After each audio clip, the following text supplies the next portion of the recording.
I have a 24-hour layover in Istanbul, Turkey, so we've got a lot of ground to cover. Let's go.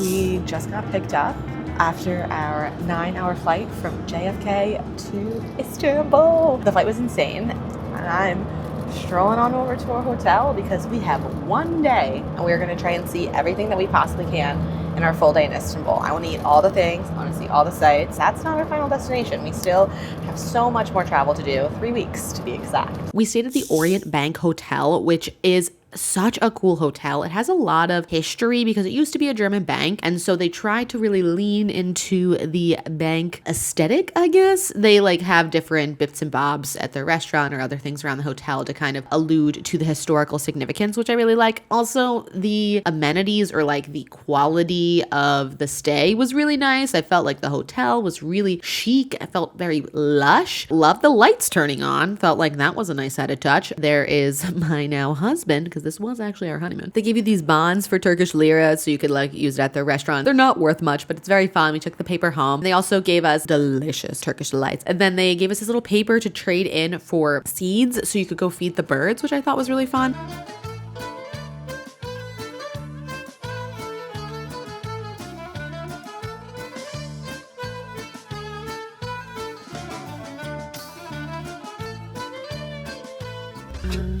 Simple, natural, clean. Oh, dental kit? That's nice.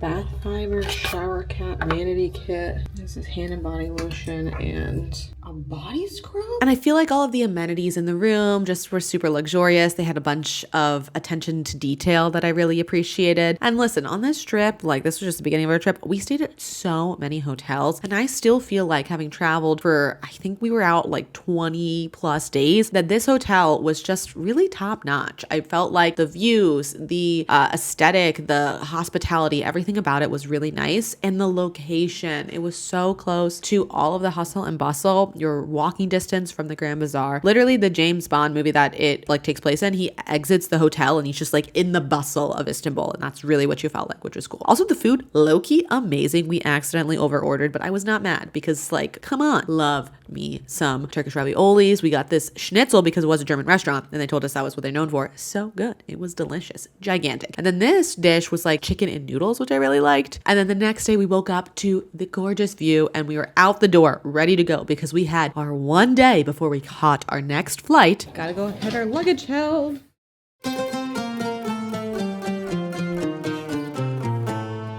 Oh, film is not dead. You see it?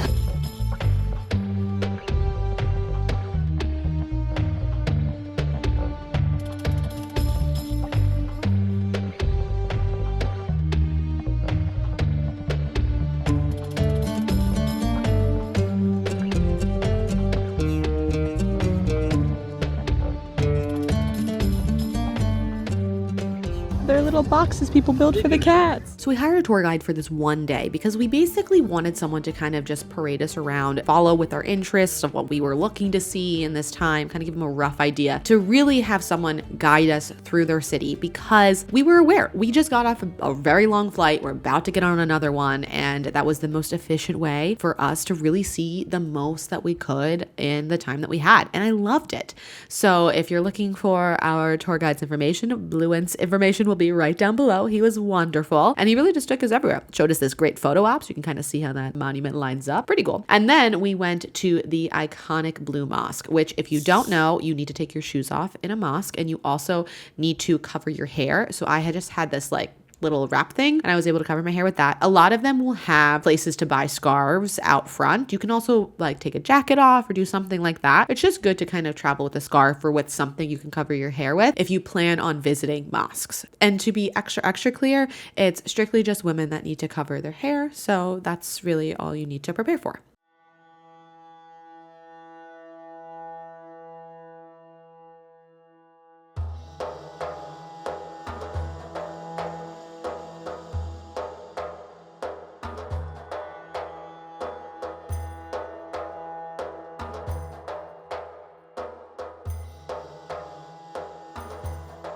make sure you come early no matter what time of year when you're going to visit the Blue Mosque because it gets crowded. Our tour guide was saying how surprised he was that it really wasn't too busy yet because it gets super packed. This is also right by there. These are a bunch of tombs from like different royalty or kings or things in the past. Just absolutely gorgeous. So such an intricate design with like Turkish culture, with the way that they utilize different patterns and things like that. Just so absolutely beautiful. Oh, go here to take a picture. We did it. Look, there's our tour guide, Bulent. He was like, this is the spot. And I loved that. It was so fun.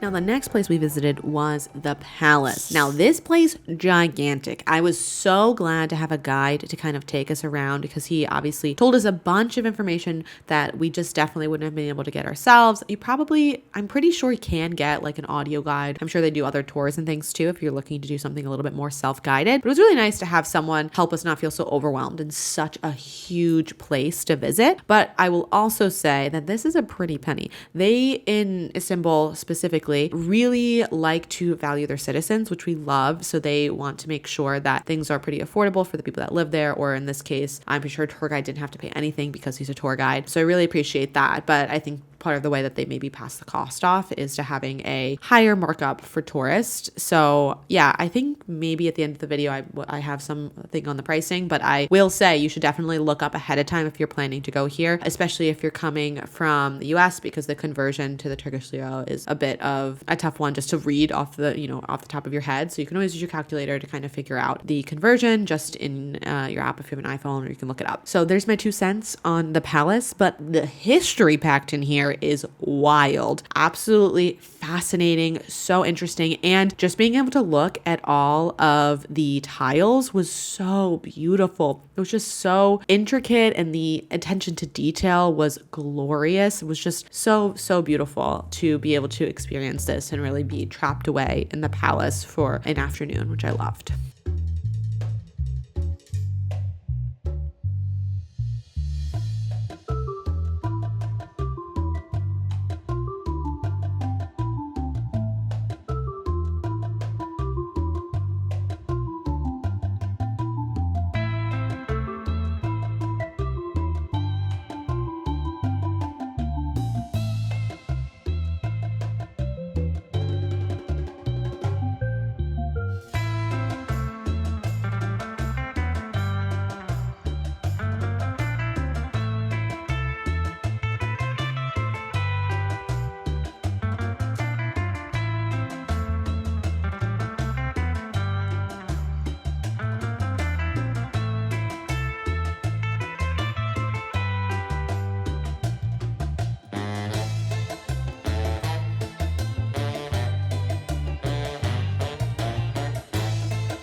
Now just a museum.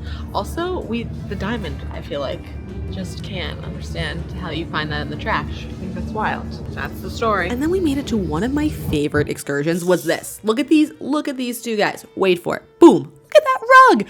Oh, so we didn't really give our tour guide like too many plans, but he kind of knows what to expect for someone who's just coming for a day. We said we like food, we like experiences, we want to experience some culture. This is what we like. And he took us to this crazy Turkish rug shop. Let me tell you, if I was in the market for a rug, I would have bought it. Did you see that magic trick? Did you see that? It changed colors. That is crazy. They even ship to the US, or I guess maybe other countries. He was specifically talking about the US when we were there because that's where we said we lived. And it's free shipping, which is wild. And the prices, not too bad. All things considered, rugs, specifically Turkish rugs that are handmade are not cheap, but they are beautiful, absolutely beautiful. So you bet I'm coming back in a lifetime and I'm buying one of these rugs. Which one? I don't know. They showed me about 40. So it was a tough pick, but they also gave me a little Turkish coffee. I was able to learn about the history. It was just so cool. If you look at here, you can see there are so many small squares. Can you see? Yeah.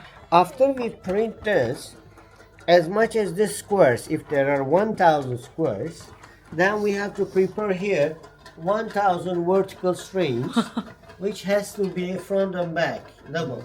So you see, cross each other. Oh yeah. It has to be the same. So to make knot, what she has to do?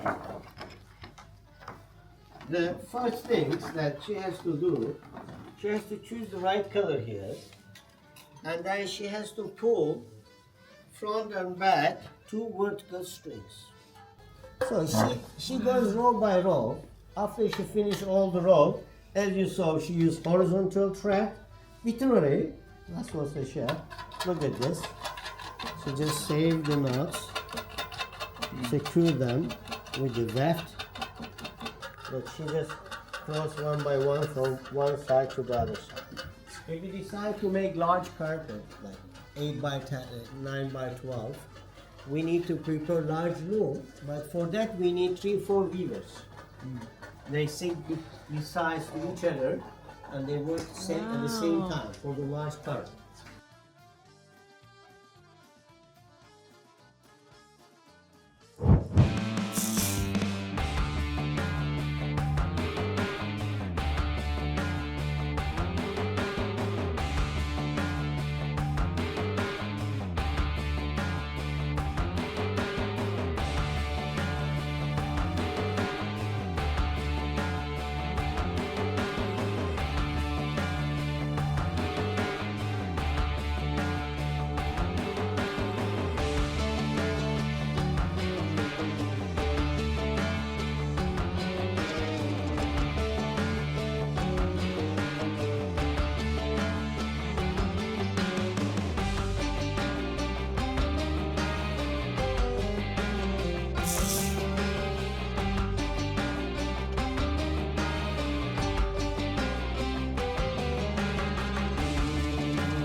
Okay, so if you don't know anything about getting your haircut in Turkey, then you are definitely not on the same side of the internet as me. Well, Cameron, Brian, and myself are on the Turkish haircut side of the internet. So we knew if we had time on this day in Istanbul, we were prioritizing trying to get him a fresh cut. And my golly, was this the experience. We literally just said to our tour guide, hey, so like, he wants a haircut. What's the deal? Can we get the fix-ins? What can you find? Went to his local coffee shop. Barista said, you know what? There's a guy down the block. Let's go there. Sounds good. So we prayed it all over, and they didn't speak a word of English. So luckily our tour guide was able to translate and help and make sure that the haircut he got was something he was looking for.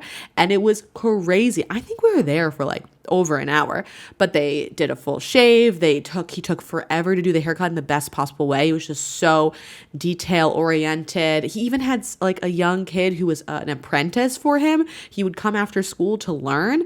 It was crazy. Some of my favorite highlights were when they put all of the wax in his ear to rip out the like ear hairs. Crazy. And then when he whipped out a lighter and started lighting off any loose hairs on his ears as well. Just like wild.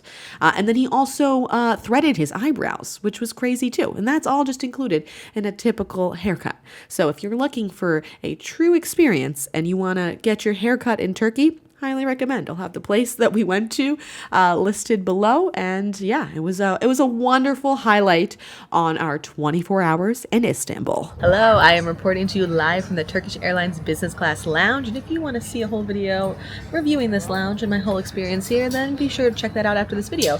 But I figured I'd pop on here and talk to you a little bit about some of my tips and tricks that I learned my 24 hours in Istanbul. The first is something I didn't do.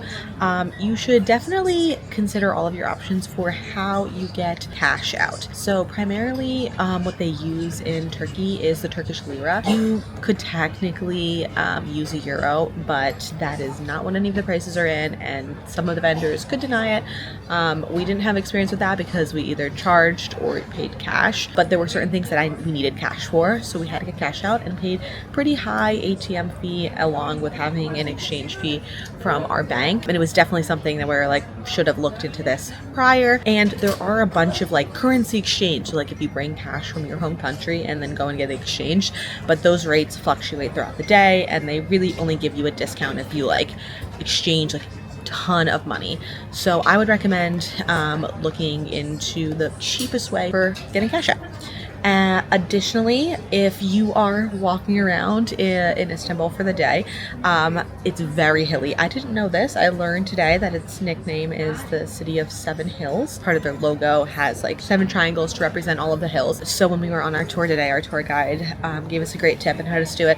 We took the metro up higher so that way we could walk downhill, because some of the hills are quite steep. The only other hilly place that I've ever been to that could compare is Lyon, France, and that is also like literally on a mountain. So another note is that they use a lot of security for, all good reasons. When you're going into even just like a free church to kind of see the inside or to observe, you probably are walking through a metal detector. And don't do what I did, which is just like try to walk through 3 times, I think I did, without realizing that I just simply was not taking off my coat, my jacket, or my phone. Security is always good, but it's definitely something that, if depending on where you're coming from, it might not be common for you. So it's good to just be aware to, know to expect that. Depending on how much you've traveled, you could have gone places where people are maybe coming up to you and like offering you things and trying to get you to buy something from their shop. It is totally okay to just say no and to be pretty stern about it, to just keep walking. Or if you're looking at something, browsing, deciding if you want something, you don't have to buy something just because someone said, this is how much it is, I want you to like it or try it. Even if someone gives you a sample of their food to taste, doesn't matter, you don't have to buy it. You just have to kind of be able to hold your ground. And if that's not something you're able to do, then I would just recommend kind of browsing from afar and having a distance far enough away for you to be able to kind of walk away and not put yourself in that situation. It's just very common for vendors to give you samples of their food. Today when we were at the Spice Bazaar, we bought some Turkish delights and we also got some tea, but that was prior to trying multiple different kinds of nuts. We were even sampling different spices, literally just like going in and trying the spices. You probably saw the footage of all of those rugs. Unfortunately, we did not buy a Turkish rug. We will be back to buy a Turkish rug, but they showed us like 20 rugs. There was, you know, it was fine. I told him we'd come back one day. He said, well, it's fine. Seemed happy to share everything with us, and I think that's just important to know. So this wasn't like a foreign thing to us. It wasn't like something that felt unnatural, but we were walking into places and they were instantly offering us beverages, and my association in the past was like a very kind sense of hospitality. And sometimes in America, I feel like if that's done, there's like more of an insinuation to buy something, or you're supposed to be feeling like you're being taken care of. Like if you make like an appointment at like a very fancy shop, like a bridal shop, for example, that's the signal. But we learned today that in Turkey, it's just a sign of kindness, gratitude, hospitality. It's just like a very cultural thing. I mean, I didn't take it and it was fine. They weren't upset, but they couldn't get me anything, which I think is just good to know. If you go into a shop or if someone's being really kind to you, that's why. It's just part of their culture. And the last piece of advice or tip, trick, whatever have you, that I have is to just look at all of the prices for the museums or things that you want to do ahead of time. We did the palace. You know, as you saw, we had a tour guide that took us around because we're on a very big trip right now and it was the best option for us. And we really wanted to find someone that we could connect with because we really like connecting with people when we travel. And he, you know, told us the price before we went in and it was totally fine. It was surprising to us, I guess, afterwards how expensive the palace was. Came to about 100 USD total for 2 people, so around $50 a person. Now, granted, it was kind of like 10 mini museums. Like it was giant. There was so much going on. And also our tour guide was able to give us so much information about each thing that we did. Just because of that, I think it's important to think about where you want to go and assess the price, because while I think Turkey is an affordable country to visit, I think that could be really out of a lot of people's price point, depending on if you have a family, what your budget is, and all those kinds of things. And I thought it was a really awesome place to visit. So if there's some kind of city pass or some kind of package you can get for multiple places, I think that's really great to look into. We obviously didn't for this trip, but if we were to come back, I would look into that and I would see if there's a way that I could kind of bundle a couple things together and see if I could kind of get a deal out of a couple different places. But other than that, I hope you enjoyed my 24 hours in Istanbul, Turkey. I am going to hope that my flight doesn't get delayed any longer because I'm headed to... Stay tuned. If you follow me on Instagram, you know what it is. So subscribe to my channel and I'll see you real soon. Did you get that?